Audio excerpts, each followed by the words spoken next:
dalam rangka untuk kita bisa mendapatkan rahmat Allah berupa jannahnya insyaallah. Sahabat salam, mari kita sampaikan kepada Rasulullah Nabi Muhammad sallallahu alaihi wasallam, kepada keluarga beliau, kepada para sahabat radhiyallahu alaihim, dan insyaallah kepada kita semua selaku umat. Jemaah yang dimuliakan Allah Subhanahu wa taala, saat ini kita akan kembali melanjutkan kajian atas atau tafsir atas ayat-ayat ahkam. Dan ayat ahkam atau ayat hukum yang akan kita bahas adalah surat Al-Baqarah 241. Al-Baqarah 241. Dan tema yang saya berikan untuk ayat ini adalah mut'atut talaq. Mut'ah at-talaq. Mut'ah talaq. Setelah sebelumnya pada ayat Al-Baqarah 240 kita membahas terkait dengan masalah hukum-hukum bagi wanita yang ditinggal wafat oleh suaminya, ya, itu 240. Salah satunya adalah ada hukum seputar masalah nafkah atau apa yang harus diberikan kepada seorang istri dari almarhum oleh walinya. Nah, di sini setelah Allah menjelaskan 240 terkait dengan hukum wanita yang ditinggal wafat suaminya, lantas kemudian Allah menambahkan hukum lainnya, yaitu terkait dengan apa yang diterima dan wajib diberikan oleh para suami yang mentalak istrinya. Dan yang diterima itu disebut dengan istilah mut'ah. Disebut mut'ah. Sama enggak mut'ah yang kita maksud ini dengan kawin mut'ah? Nah, ini juga akan perlu kita bedakan. Baik, sebagaimana biasa, Bapak Ibu Allah, kita akan baca terlebih dahulu protokol ayat dari tafsir yang akan kita bahas, yaitu Al-Baqarah 241. A'udzu billahi minasy syaithanir rajim. A'udzu billahi minasy syaithanir rajim. Bismillahirrahmanirrahim. Bismillahirrahmanirrahim. Walil mutallaqati mata'. Walil mutallaqati mata'. Mata'un bil ma'ruf. Mata'un bil ma'ruf. Haqqan 'alal muttaqin. Haqqan 'alal muttaqin. Ini terjemah letternya, ya. Walil mutallaqati mata', kepada wanita-wanita yang mutallaqah. Dalam bahasa Arab, wanita yang diceraikan itu disebut mutallaqah. Kalau orangnya disebut apa, Pak? Orang yang menceraikan istrinya disebut apa? Yang menceraikan, tak apa yang menceraikan. Menceraikan. Ya, duda benar, duda. Ya. Tapi dalam bahasa disebut mutallib, ya, mutallib. Jadi apa namanya? Harokatnya itu kasrah di huruf lam. Ya. Makanya kalau kita sedikit Pak ingin belajar bahasa Arab, ya, ada namanya subjek, ada namanya objek, ada namanya fa'il, ada namanya maf'ul bihi. Nah, dalam bahasa Arab salah satu bentuk subjek itu adalah kalau dia terdiri dari 4 huruf, harokat di huruf ketiganya itu kasrah. Misalnya orang yang bertasbih, musabbih. Ya, sesuatu yang ditasbihkan musabbah. Objeknya musabbah. Orang yang menceraikan mutallib, duda. Orang yang diceraikan janda mutallaq. Nah, karena jandanya perempuan, karena nggak ada Pak janda laki-laki. Terus ya? Karena nggak ada janda laki-laki Pak. Nggak ada. Maka kemudian karena tidak ada janda laki-laki, dalam bahasa Arab juga kata benda untuk perempuan itu biasanya ditambahi hubungan tak marbutoh. Jadi kemudian menjadi mutallaqah. Nah, jadi ustadzun itu laki-laki. Nah, kalau perempuannya ustazatun, tambah marbutoh. Tapi kalau hukum lafaz asalnya sekarang tidak ada tamar butoh, ya, kecuali kalau dia berjenis perempuan. Ya, Jadi orang yang menceraikan disebut mutallaq dan orang yang diceraikan disebut mutallaqah. Nah, Allah mengatakan apa? Walil mutallaqat. Jamak nih, Pak. Ya, jamak. Isyaratnya adalah suami itu bisa memiliki lebih dari satu istri. Kayaknya kan begitu. Walil mutallaqat, kepada wanita-wanita, bukan kepada wanita, tapi wanita-wanita. Nah, ini isyaratnya Allah. Isyaratnya hukum asalnya laki-laki itu berpoligami. Tapi saya nggak bisa poligami di dunia, insya Allah nanti akhirat kalau masuk surga bisa poligami. Jelas Pak, semua laki-laki yang masuk surga insya Allah bisa poligami. Istrinya sendiri di dunia ditambah dengan bidadari. Dan laki-laki bisa nggak poliandri? Wanita bisa nggak poliandri? Nggak bisa. Emang takdirnya wanita itu satu suaminya. Walaupun dia di dunia pernah menikah dengan beberapa orang laki-laki, tetap di akhirat kalau semua suaminya masuk surga, memilih salah satu di antara suami-suami yang ada. Nah, makanya takdirnya dia bermonogami. Makanya Khadijah binti Khuwailid, istrinya suaminya ada berapa Pak Khadijah itu? Sebelum Nabi Muhammad sudah nggak dia menikah?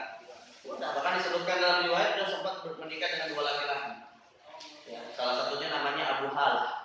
Nah, Khadijah ketika nanti masuk surga, dan kita yakin Khadijah termasuk ahli surga karena istri Nabi pasti ahli surga. Nah, masalahnya ketika nanti di surga Pak, siapa suaminya? Cuma Rasulullah saja. Suami sebelumnya nggak akan otomatis jadi ahli surga, tidak otomatis menjadi istrinya dari Khadijah. Nah, ini menunjukkan hukum asalnya laki-laki itu berpoligami. Jadi hasrat berpoligami itu Pak, kalau memang nggak bisa, karena udah suami istrinya nggak mau, tahan saja sampai di surga nanti. Kalau masuk kan, masuk dulu Pak. Tapi perempuan itu apa yang didapat? Kalau suaminya cuma satu di surga, yang didapat apa?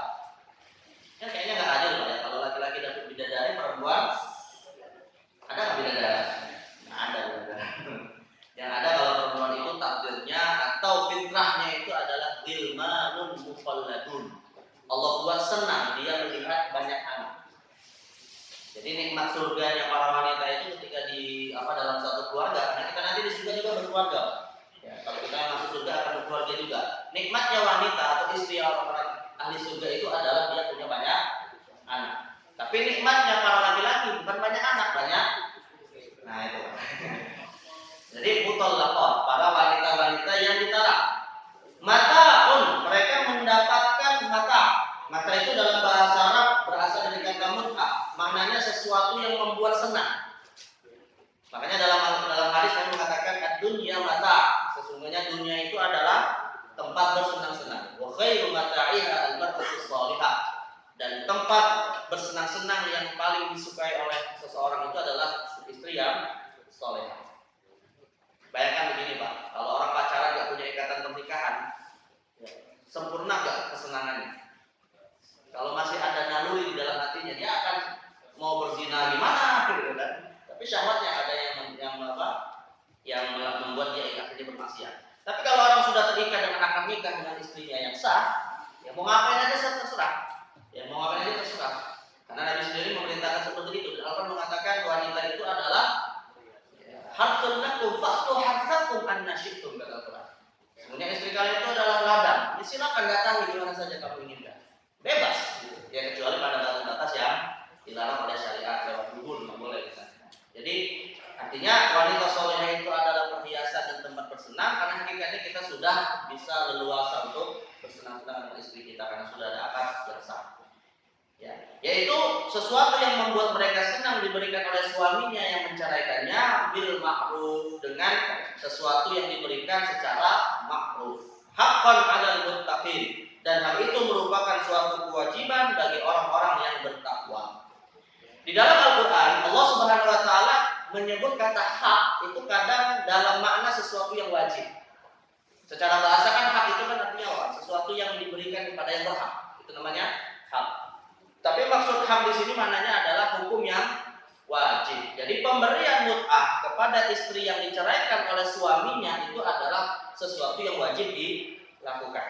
Contoh lain misalnya kalau Allah bicara tentang masalah zakat, Pak, Allah itu menggunakan kata hak. Waktu haqqahu yauma hasadih. Berikanlah, tunaikanlah haknya pada saat panen. Ini maksudnya zakat apa?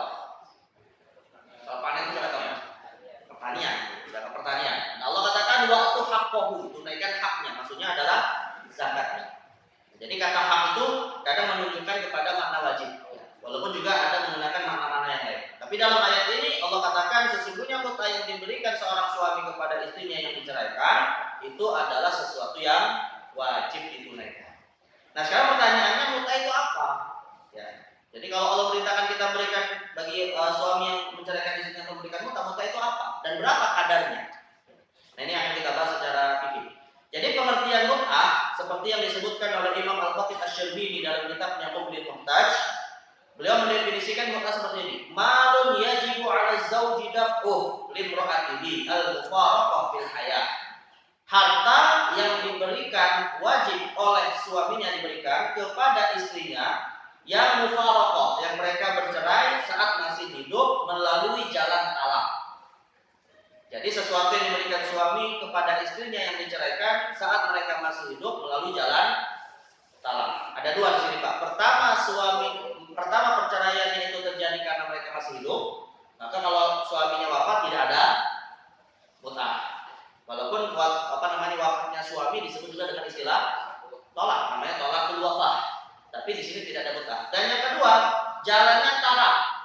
Karena kalau nanti mereka bercerai jalannya bukan talak seperti khulu misalnya, atau seperti karena memang hakim memutuskan pernikahannya dibatalkan karena rupanya menikah dengan mahramnya atau menikah dengan cara yang salah, rupanya beda agama.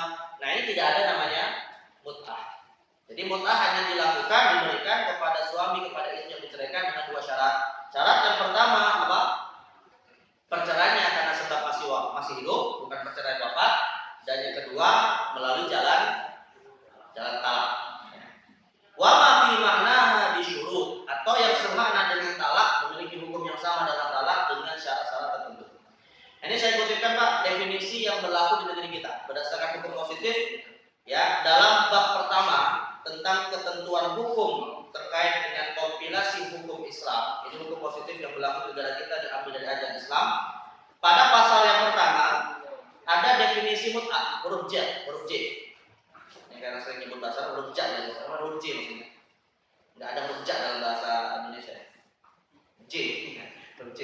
Nah dalam huruf J didefinisikan begini: mut'ah adalah pemberian bekas suami kepada istri. Nah suaminya bekas Pak, kepada bekas istrinya. Yang bekas itu artinya apa? Kesannya sudah tidak lagi bisa memiliki. Pemberian bekas suami kepada istri, definisinya yang dijatuhi talak berupa benda atau uang dan lainnya. Nah, definisi hukum positif kita. Makanya kalau misalnya begini Pak, salah satu yang diributkan oleh suami istri yang bercerai adalah kalau si suami menceraikan istri, biasanya istri akan menuntut mut'ah. Pemberian mut'ah, yang itu nanti di bawah pengadilan yang menetapkan berapa kadarnya. Makanya Pak kalau misalnya ingin bercerai, ya kalau bisa jangan bapak yang berceraikan, biar nggak bayar mut'ah. Ya, sebab kalau misalnya yang datang adalah gugatan cerai dari istri, itu namanya kan khulu, nggak ada mut'ah kalau khulu. Itu karena bukan melalui jalan talak. Gitu. Nah jadi mut'ah diberikan melalui jalan talak datang dari suami, bukan dari gugatan cerai dari istri. Nah jadi kalau misalnya suami yang menceraikan, si istri berhak untuk menuntut mut'ah kepada suaminya. Tapi kalau dari jalur istri yang menggugat, maka tidak ada mut'ah.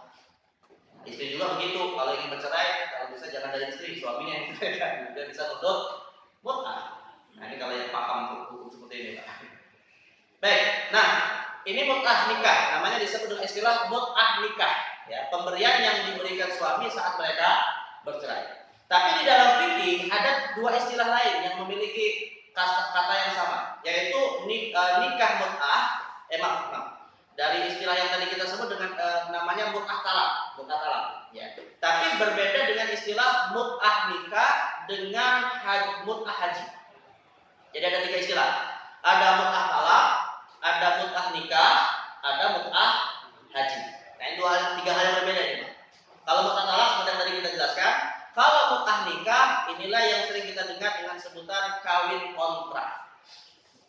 Kawin kontrak, nikah mut'ah atau mut'ah nikah itu maknanya adalah kawin kontrak, yaitu pernikahan yang dilakukan antara laki-laki dan perempuan, tapi di dalam akadnya disebutkan batasan masa pernikahan itu berlangsung. Ya, saya nikahkan fulan binti fulan dengan fulan bin fulan hanya dalam masa 1 tahun. Nah, itu namanya kawin kontrak atau nikah mut'ah. Boleh nggak nikah seperti ini, Pak? Boleh? Nggak boleh. Hukumnya haram dan akadnya tidak sah. Lalu kalau terjadi hubungan seksual maka statusnya adalah zina. Nah, jadi salah satu syarat akad itu sah tidak boleh dibatasi. Masalah nanti mereka bercerai ya urusan lain, tapi tidak boleh dibatasi di dalam akad. Karena visi pernikahan dalam Islam itu tidak ada batasannya sampai kedua suami itu meninggal, bahkan nanti sampai bertemu di dalam surga. Ya, artinya visi pernikahan kita seperti itu, maka tidak boleh dibatasi. Nah, sedangkan kalau mut'ah haji maknanya adalah ibadah haji yang dilakukan dengan cara tamattu. Nah, kita di Indonesia ini Pak, pasti kebanyakan kalau berangkat haji pakai haji tamattu. Atau dalam bahasa lain mut'atul hajj. Jadi mau menyebutnya mut'ah haji atau haji tamattu sama saja. Saya ingat nggak Pak masalah haji tamattu itu apa? Ini pernah saya sampaikan beberapa kali. Kita melakukan haji sepaket dengan umroh. Tapi setelah kita selesai umroh, kita boleh melepas baju ihram hingga masuk tanggal 8 Zulhijjah baru melaksanakan haji. Ini untuk membedakan haji qiron, karena haji qiron juga sama sepaket dengan umroh. Bedanya kalau haji qiron setelah umroh tidak boleh melepas baju ihram sampai bertemu tanggal 8 Zulhijjah. Jadi dia terus pakai baju ihram sampai ibadah haji. Ya, kalau misalnya mulai umrohnya di bulan Syawal, orang yang haji qiron nanti bulan Zulhijjah 2 bulan berikutnya baru melaksanakan ibadah umroh dan tidak boleh melepas baju ihram. Ada yang bisa begitu Pak di Indonesia? 2 bulan nggak melepas baju ihram bisa? Itu haji qiron. Tapi kalau haji tamattu maka setelah umrah bisa melepas. Maka haji tamattu nanti tahallulnya 2 kali, tahallul umrah dan tahallul haji. Cukup rambutnya 2 kali. Tahallul untuk umrah dan tahallul untuk haji. Nah, itu namanya haji tamattu. Tapi konsekuensi dari haji tamattu adalah harus membayar dam, menyembelih seekor kambing. Kalau tidak bisa puasa 10 hari, 3 hari di tanah haram, 7 hari saat pulang kampung. Kalau tidak bisa bayar dam dengan menyembelih kambing. Nah, itu namanya haji tamattu atau mut'atul hajj. Ini perbedaan antara mut'ah talak, mut'ah nikah, mut'ah haji. Jangan dicampur adukan. Nah, dari sisi hukum ada 2 bentuk mut'ah untuk masalah talak. Pertama, mut'ah bagi mutallaqah yang belum dukhul dan makruh. Nah, apa maksudnya ini? Mutallaqah yang belum dukhul dan makruh. Ini saya langsung pakai bahasa Arabnya aja Pak, karena kalau pakai bahasa Indonesia sulit nyari istilah yang pas, panjangan. Mut'ah bagi wanita yang ditalak dan dia belum dukhul. Maksudnya belum digauli. Belum digauli Pak. Ya, sudah akad nikah, pas walimahan lagi duduk di pelaminan berantem. Udah hari ini aku ceraikan. Nah, itu belum dukhul namanya Pak. Ya bisa aja. Rupanya pas lagi mau salaman datang mantannya. Nah, ini masalahnya. Makanya kalau ada orang nikah dan dia yang nikah mantannya jangan datang Pak, bahaya.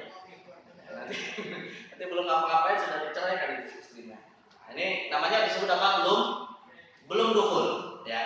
Nah, yang kedua bukan hanya belum dukhul, saat akad nikah juga belum mafrud. Yang dimaksud belum mafrud itu belum disebutkan maharnya. Karena mahar itu bukan rukun nikah, mahar itu wajib nikah, tidak mesti disebutkan di dalam akad. Jadi kalau misalnya walinya berkata aku nikahkan fulan binti fulan kepada Anda fulan bin fulan, lalu dijawab oleh si calon mempelai laki-laki, saya terima nikahnya. Sudah sah belum nikahnya Pak? Sah nikahnya, meskipun tidak disebutkan maharnya. Nah, mahar yang tidak disebutkan ini disebut dengan belum dimafrud. Belum mafrud. Ya, itu istilah dalam bahasa Arab, mafrud itu artinya sudah disebutkan. Tapi kalau belum berarti belum disebutkan. Nah, bagi wanita yang diceraikan, dalam kasus yang tadi kita sebutkan Pak, dia belum dukhul, belum hubungan seksual, belum juga disebutkan maharnya, maka para ulama mayoritas berpendapat wajib diberikan mut'ah.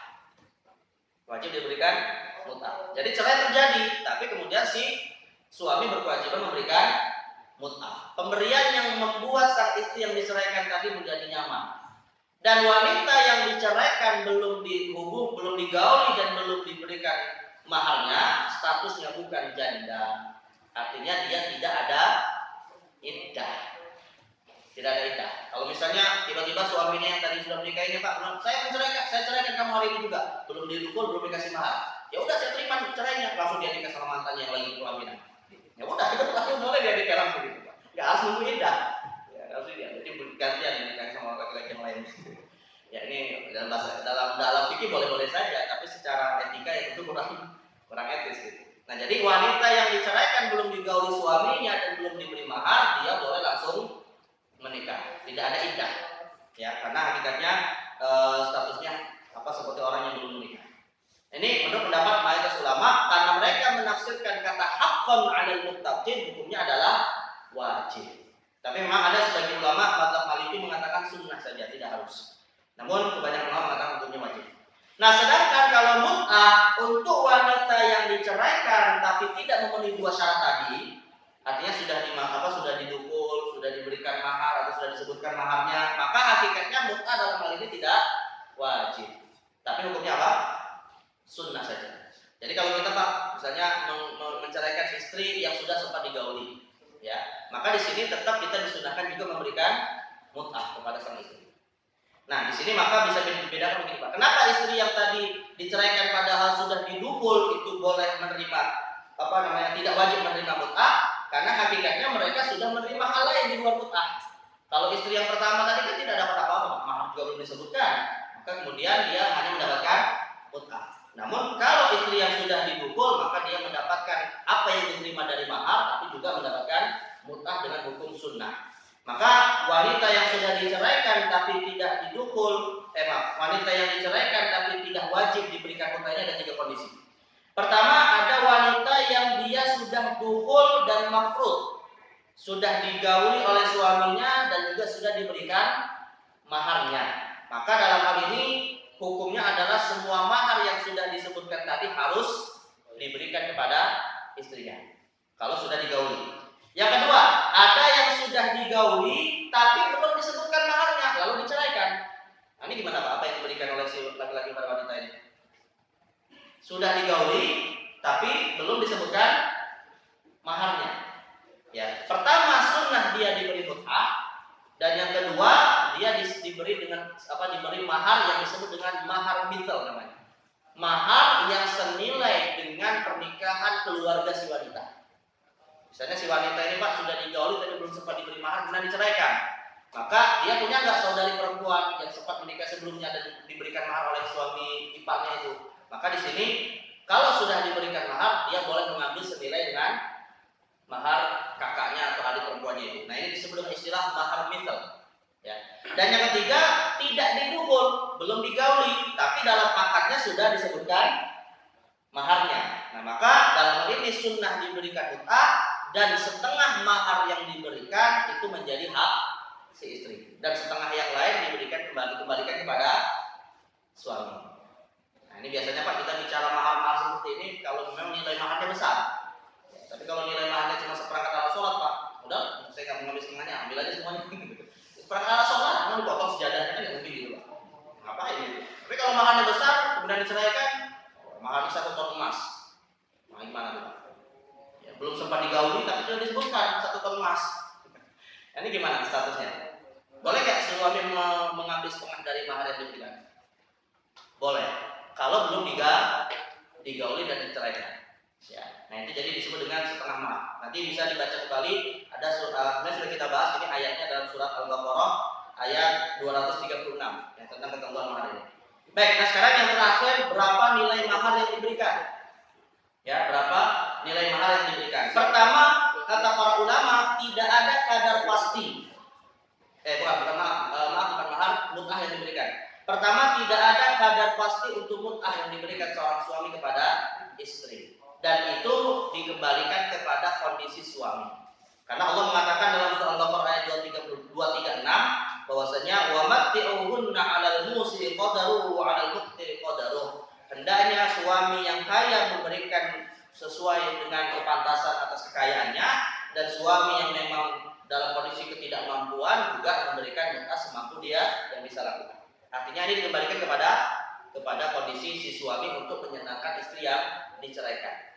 Tapi Nabi SAW juga pernah melakukan itu Pak. Nabi SAW itu teladan kita dalam banyak hal, khususnya dalam konteks perceraian Pak, atau dalam konteks pernikahan.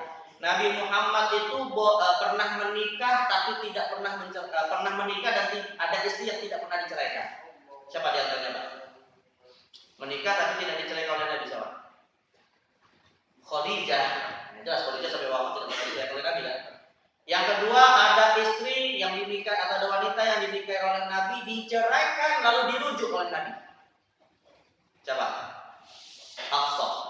Diceraikan oleh Nabi, kemudian malaikat Jibril turun, ya, memerintahkan dan mengajak Nabi Muhammad untuk rujuk kepada Hafsah. Datang langsung dari langit perintah untuk rujuk. Itu namanya Hafsah. Dan yang ketiga, ada juga istri yang diceraikan, tapi kemudian tidak dirujuk, bahkan tidak sempat digauli. Nah, ini kasus yang kita bahas ini Pak. Yang kemudian oleh Nabi diberi mut'ah. Nah, istri yang dimaksud, saya mungkin sebelumnya mohon maaf, saya sering menyebut nama Amroh, tapi ini keliru. Yang benar adalah Umaymah.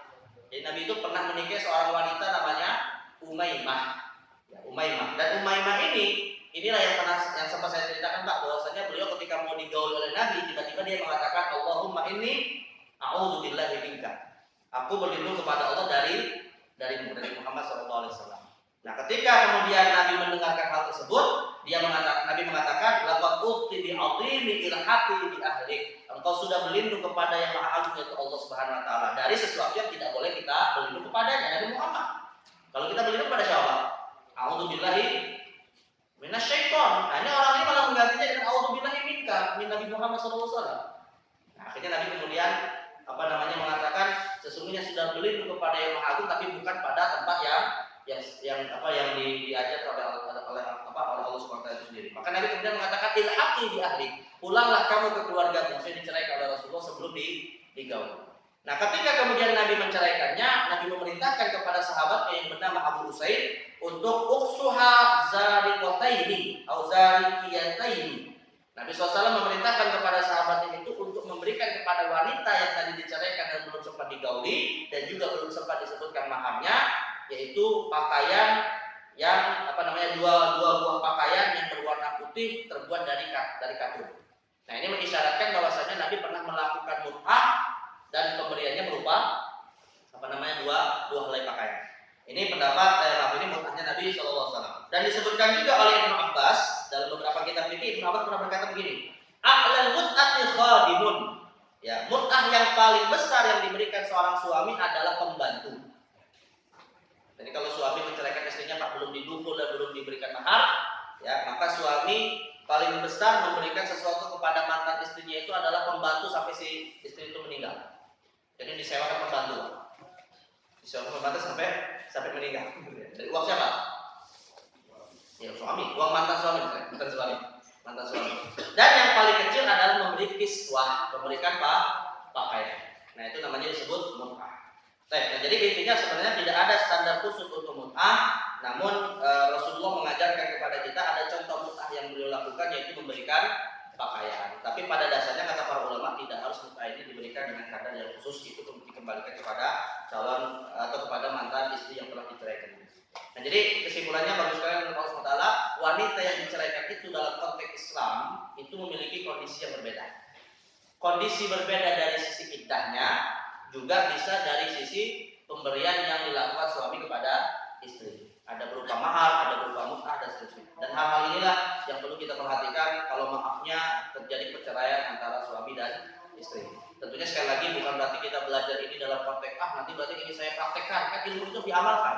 Enggak, yang namanya perceraian mau cukup tahu saja, tidak harus diamalkan. Tapi paling tidak kita bisa memberikan jawaban kepada orang yang punya masalah seperti ini dan kemudian dia tetap menjalankan aturan Allah dengan cara yang baik. Karena sekali lagi prinsip dalam Islam itu adalah at-talaqu marratan fa imsakum bi ma'rufin aw tasrihum bi ihsan. Bercerailah kalian, silakan, itu adalah hak suami istri, tapi dengan catatan kalau ingin rujuk yang baik, tapi kalau ingin bercerai juga dengan cara yang baik. Nah, ini prinsip di dalam perkabungan keluarga di dalam Islam. Mungkin ini yang bisa saya sampaikan. Habis waktunya mudah-mudahan apa yang kita bahas terkait dengan ayat Al-Baqarah 241 ini bermanfaat bagi kita semua. Mari kita tutup dengan doa kafaratul majlis. Subhanakallahumma wa bihamdika asyhadu an la ilaha illa anta astaghfiruka wa atubu ilaik. Aku qali hadza astaghfirullah wa lakum. Assalamualaikum warahmatullahi wabarakatuh.